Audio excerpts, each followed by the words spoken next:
తర్వాత తెలుగులో ఉన్నటువంటి మొట్టమొదటి గ్రంథం ఏమి, అలాంటివి తెలుగులో కూడా మొదటివి అంటే ప్రథమంగా తీసుకున్నటివి అనేటివి చాలా ఉన్నాయన్నమాట. అవి మనకు తెలియవు.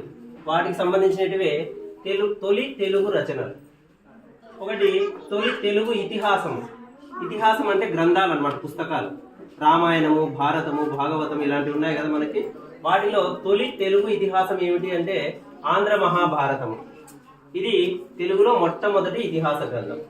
తర్వాత తొలి తెలుగు రామాయణం. మనకు సీతారాముల వారి రామాయణమే తెలుసు, కానీ తొలి తెలుగు రామాయణం ఏది అంటే రంగనాథ రామాయణం అనేది. ఇది తొలి తెలుగు రామాయణం. తొలి తెలుగు శతకం. శతకం అంటే మనకు 100 లేదా 108 పద్యాలు ఉంటాయి ఒక పుస్తకంలో.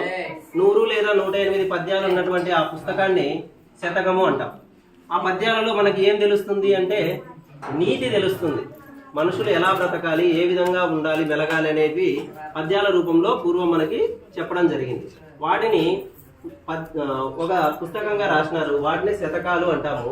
ఆ తొలి తెలుగు శతకం ఏది అంటే వృషాధిప శతకం. తర్వాత తొలి తెలుగు పురాణం మార్కండేయ పురాణం. తొలి తెలుగు ప్రబంధ కావ్యం మనుచరిత్ర అనేటటువంటిది తెలుగు ప్రబంధ కావ్యం. తొలి తెలుగు యక్షగానం సుగ్రీవ విజయం. తొలి తెలుగు అచ్చు తెలుగు కావ్యం యయాతి చరిత్ర. అంటే ఇది పూర్తిగా మనము ప్రతిరోజు మాట్లాడే పదాలు ఉంటాయి కొన్ని. బస్సు, టీ, కప్ ఇలాంటివన్నీ కూడా. కప్ అంటే మనకి ఇంగ్లీష్లో కప్ అంటాం, కానీ మనం టీ దాన్ని గిన్నె అని తెలుగులో గిన్నె అనాలి. తర్వాత గ్లాస్ మనమైతే మామూలుగా వాడుక భాషలో లోటా అంటాం, కానీ గ్లాస్ గ్లాస్ అనే పిలుస్తాం. అంటే ఈ గ్లాసు, కప్పు ఇవన్నీ కూడా ఇంగ్లీష్ పదాలు అన్నమాట. అలా ఇంగ్లీష్ పదాలు కాకుండా తెలుగులోనే మొత్తం తెలుగు పదాలే వాడి రాసినటువంటి అచ్చ తెలుగు కావ్యం ఏది అంటే యయాతి చరిత్ర అనేది తెలుగు కావ్యం. తొలి తెలుగు నాటకం మంజరి మధురకరీయం. మంజరి మధుకరీయం ఇది తొలి తెలుగు నాటకం. తెలుగులో వేసినటువంటి మొట్టమొదటి నాటకం మంజరి మధుకరీయం. తొలి తెలుగు నవల రాజశేఖర చరిత్ర. తొలి తెలుగు కథానిక ముద్దుబాటు.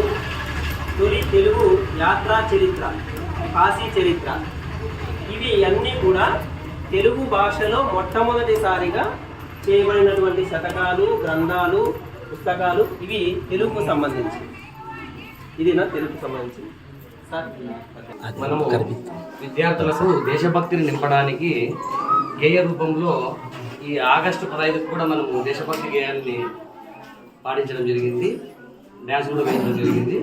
అందులో భాగంగా గాంధీ మహాత్ముడు అనే ఒక గేయము,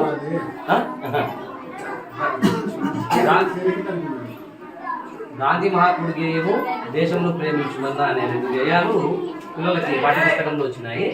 వాటిని మనం ఇలా చాటు రూపంలో ప్రదర్శించి ఆకర్షణీయంగా రాయడం వల్ల విద్యార్థులకు ఏమని చూస్తుందంటే మనం కూడా అలా అందంగా రాయాలి, అక్షరాలు రాసేటప్పుడు శుభ్రంగా రాయాలి, మంచి దస్తూరిని అలవాటు చేసుకోవాలి అని పిల్లలు కూడా అనుకుంటారు. అందులో భాగంగా ఈ గేయం మామూలు గేయించినాము. ఇది మా అందరికీ నిజ జీవితంలో వర్తిస్తుంది కాబట్టి ఒకసారి పాడుతున్నారు. ఈ గేయాన్ని రచించిన కవి మనందరికీ తెలిసిన కవి గురజాడ వెంకట అప్పారావు గారు. మనమంతా గురజాడ అని పేరుతో పిలుస్తూ ఉంటాము జనరల్గా.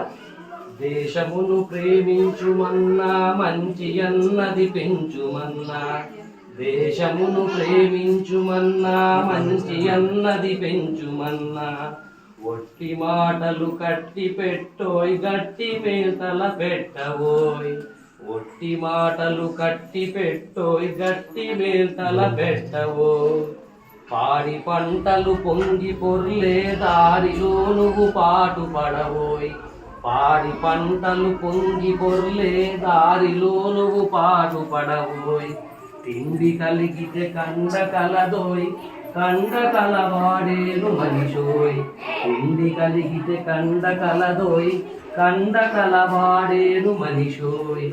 దేశాభిమానము నాకు కద్దని ఒట్టి గొప్పలు చెప్పుకోము. నాకు కద్దని ఒట్టి గొప్పలు చెప్పుకోపోయ్. భూమి ఏనైనాను ఒక మేల్కూర్చి జనులకు చూపవోయ్. కూర్చి జనులకు చూపవోయ్. గురజాడ గారు రచించినటువంటి దేవుల్లో 1-2 జీవితంలో మనం అందరూ ఒక సమాజంలో జీవిస్తున్నప్పుడు అన్నదమ్ముల వల్లే కలిసిమెలిసి ఉండండి, దేశంలో ప్రేమించమన్నా మంచి అన్నది పెంచంటే మంచిని పెంచమన్నా అంటే ప్రతి మాటలో చాలా నిగూఢ అర్థం దాగి ఉంది. ఒట్టి మాటలు నాకు దేశం అంటే ప్రేమ అని చెప్తా అంటారు కానీ చేతల్లో ఏముండదు. ఒట్టి మాటలు గట్టిపెట్టి గట్టి మీద తలపెట్టవు అంటే మాటలు కాదు చేతల్లో.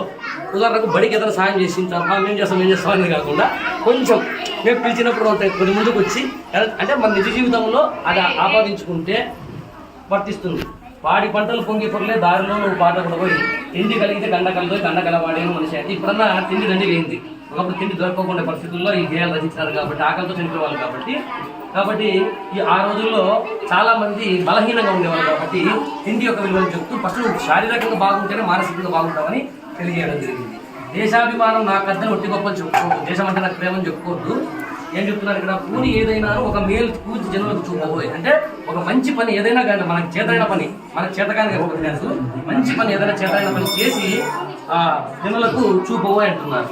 కాబట్టి మన పరిధిలో మనము ఒక మంచి ప్రవర్తనతో వెలగమని కవులు చెప్పినటువంటి వాటిని మనము విద్యార్థులకి ఈ విధంగా చెప్పడం జరుగుతుంది.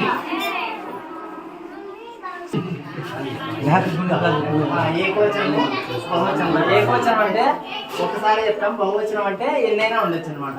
కథ అంటే ఒకటే, కథలు అంటే ఎన్నైనా ఉండొచ్చు. సిరులు, సింహము, సింహాలు, చెయ్యి, చేతులు అంటే ఇక్కడ ఒకటే అనమాట. ఇక్కడ ఎన్నైనా ఉండొచ్చు.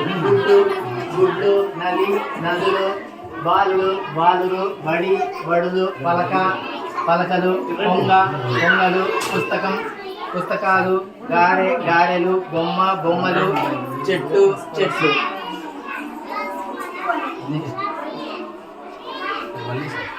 ఈ వర్ణమాల చెట్టు గురించి చెప్పండి సార్. చాలా అద్భుతంగా చెట్టు వేసినాడు, వర్ణమాల చెట్టు. ఒకసారి చెప్పండి. మామూలుగా పూలు కాస్తాయి, ఇక్కడ వర్ణమాల చెట్టు అంటే ఏదైనా కానీ పిల్లలకి కొత్తగా అనిపిస్తే తొందరగా గుర్తుపడతారనమాట.